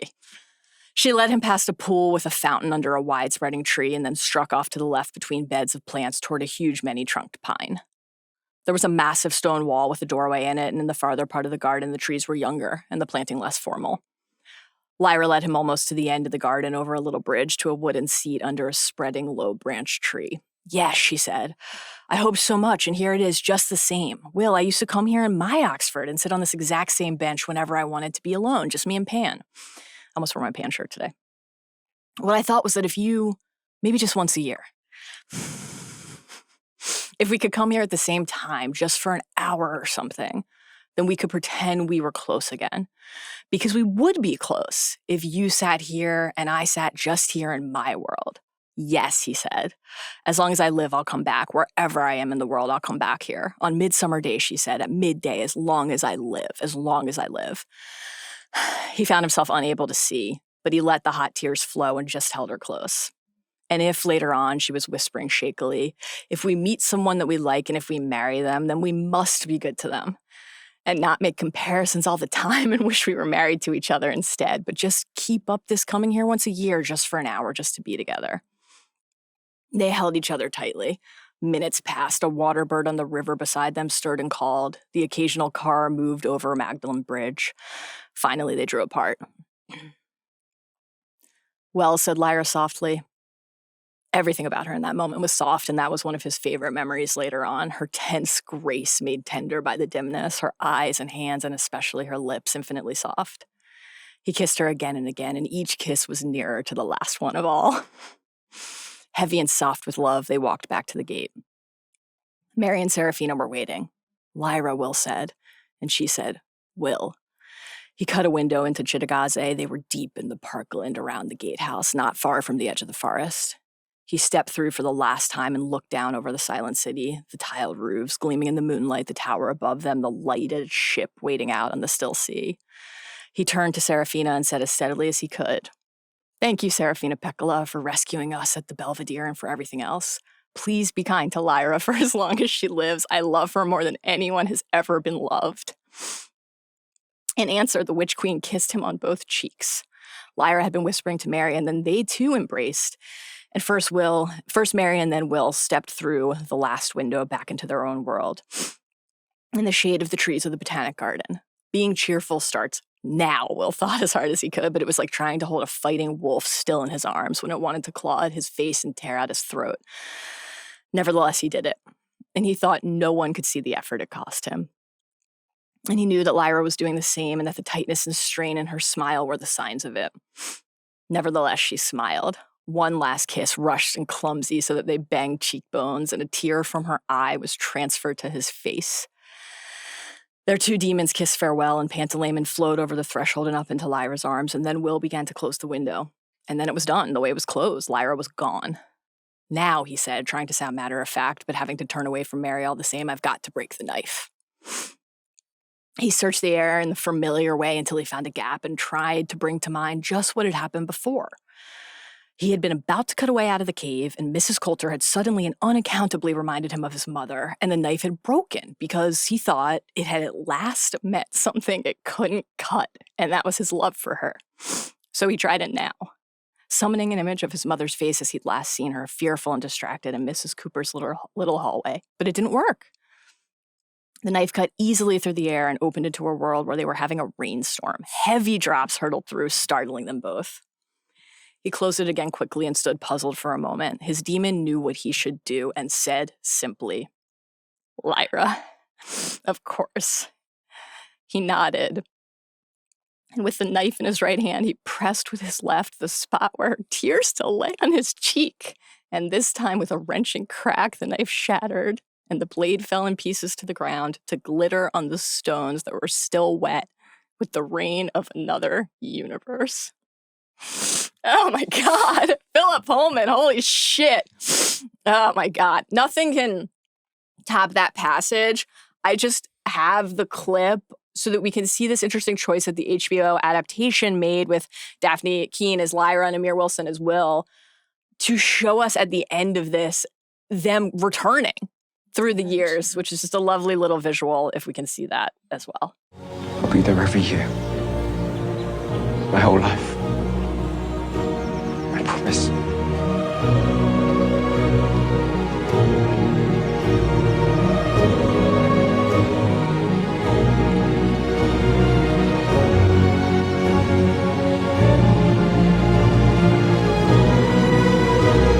I just this is just the best. We love the bench. We talk about the bench often, the garden, Oxford, the idea of losing this thing that is the most important to you in the world, but what if someone were just there? It's very Veil of Shadows, Stranger Things, very Harry Sirius, just beyond the veil. The idea of someone just on the other side of the veil, I think is a really powerful way to find comfort when someone is gone. I almost picked the Doctor Who episode with Ten and Rose on the other side of two worlds. I almost did a Doctor Who one as well. No, yeah, that would have counted. Okay.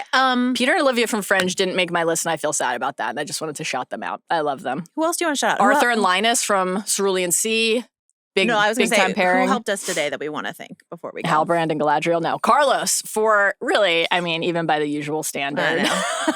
Just an all-timer Incredible from Carlos, having to stare at us as we read those passages and cut all those clips. You're the best, Carlos. John Jones, Arjuna Ramgopowell, Jomi Adeniran, Sarah helped today, Jamie helped today, Donald helped today, everybody helped today. We're like all using the studios at the same time. It's been madness. So thank you to the whole Thank you to squad everyone. for chipping in to make this possible. Thanks to The Ringer and Spotify if we still have a job. And if we do, we will see you on Sunday for Talk the Thrones. If you want us to read your Romantasy audiobooks, let us know. You know, I'm going in that direction. Let's lean in. Happy Valentine's Day Happy from Valentine's the third Day. Valentine's Day Quickie from us. We'll be back, or will we, next year with number 4. Bye.